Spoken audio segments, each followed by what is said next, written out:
Anyway, my day got cut short. Broke down. Ice in the filters, actually in the pump on my 550. So I was fortunate enough to break down at my grandparents' place. And this old building is here. My dad actually helped raise this barn. My grandfather had this, my dad's father, my mother's father, he had this idea. He wanted to raise this barn up so he could get stuff inside. So they used farm jacks, if I remember correctly, farm jacks, and him and my dad jacked this building up. Kind of dangerous looking, but they did it. You know, it was what it was. And from time to time, this is where I actually got my bulldozer blade, believe it or not. The bulldozer blade was in here, tucked away. There's an old Brady extruder over there. That's what you run grain through and say soybeans or corn. Make corn chips out of them damn things. But that sits there. But it's funny, you know, every time I come in here, I always find something different and neat. And it always catches my eye. So here I am in the midst of this junk that has been here for, I don't know how many years it's been here. And I come across an old umbrella for a tractor, and it just kind of blew my mind, because my grandfather, I guess he did run IH. He had a 706. Hated the two-cylinder John Deere's, but here it is, an IH International Harvester umbrella.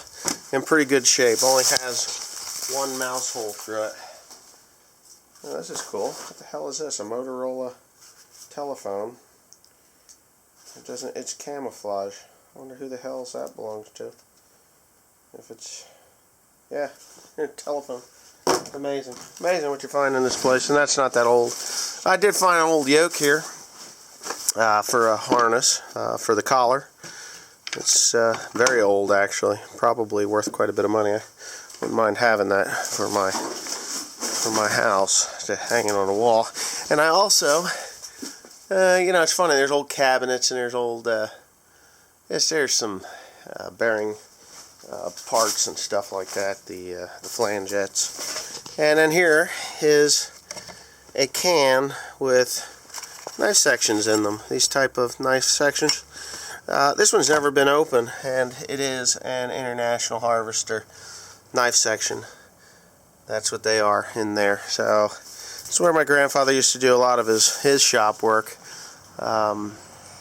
years ago. I mean, we're talking, they bought this place, I think, in '59, and you know, they lived here. My grandmother's house is right there, and the tenant's house is there. My uncle lives on up the road, and the dairy barn is over there. Oh, this was actually built by Senator Stout back in the 1930s. I don't know, probably used public funds to do it. But when I was young, in the early 90s, after I graduated high school, this was not like this. These are all walnut trees that have popped up here. But there's the gas tanks that they used. But this was all clear.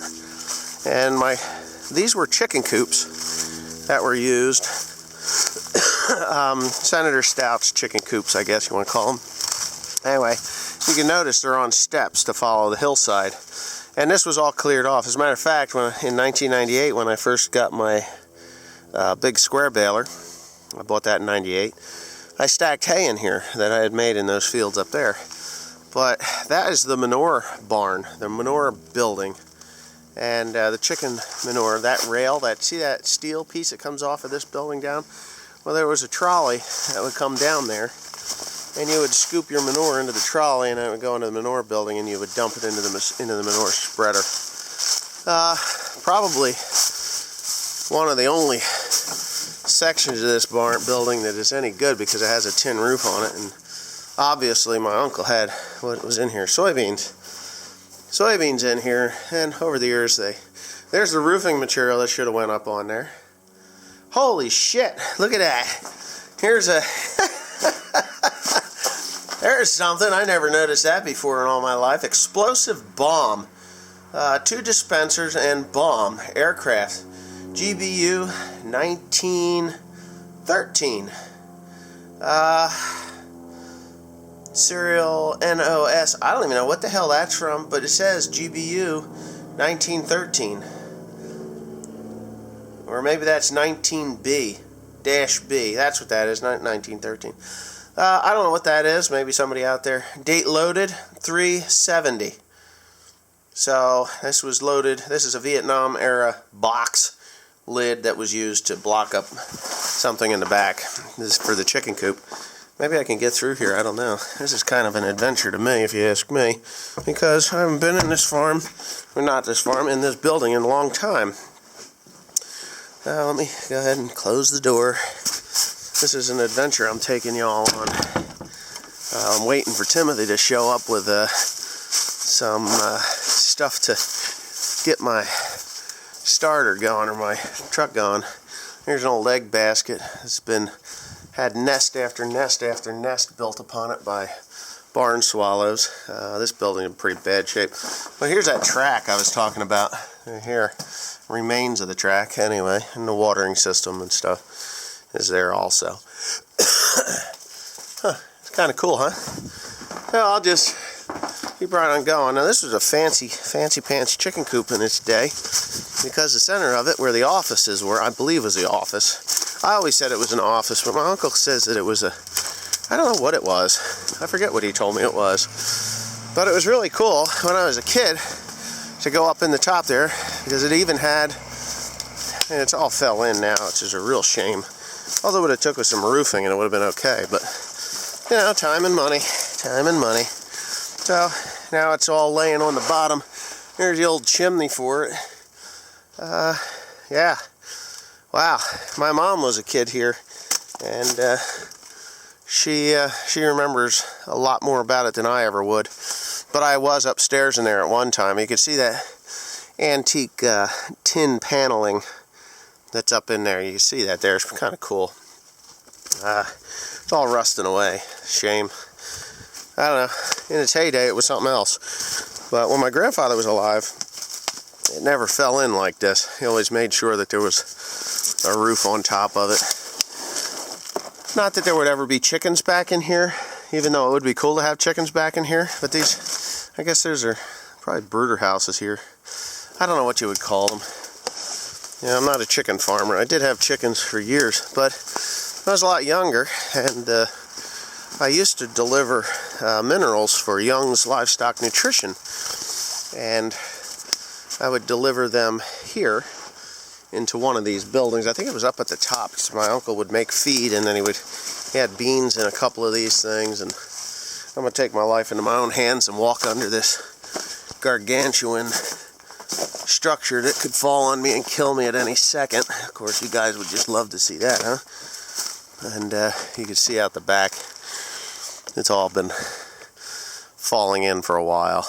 Yeah, ain't that something? It didn't fall and kill me, so I guess I'm okay. There's wire. Scrappers haven't gotten to it yet. Oh, kind of hard to believe that these trees were not here all that long ago. And yeah, this was the last building on the line, and I used to come up here and put minerals in here. So when he would make feed, he would just drive up to the top, make the corner at the top there, and then come on down here and grab the minerals. Now, I don't know if there's there's the remainders of them right there. He never used them all, and I could guarantee you that that's either salt or it's 3-to-1 or some other type of mineral packet there on that pallet, and I put that there probably 25 years ago. Yep, somewhere around 25 years ago. But anyway, these are just family property, you know. It's where my mother was raised. I'll get a better shot of the barn through the bushes over there. You've seen this place before. Yeah. So anyway, yeah, thanks for watching. Please comment, rate, and subscribe, and hopefully I get my truck going, because I would really, really, really like to get the hell out of here. I really would. I got things to do, and touring rundown buildings is not one of them.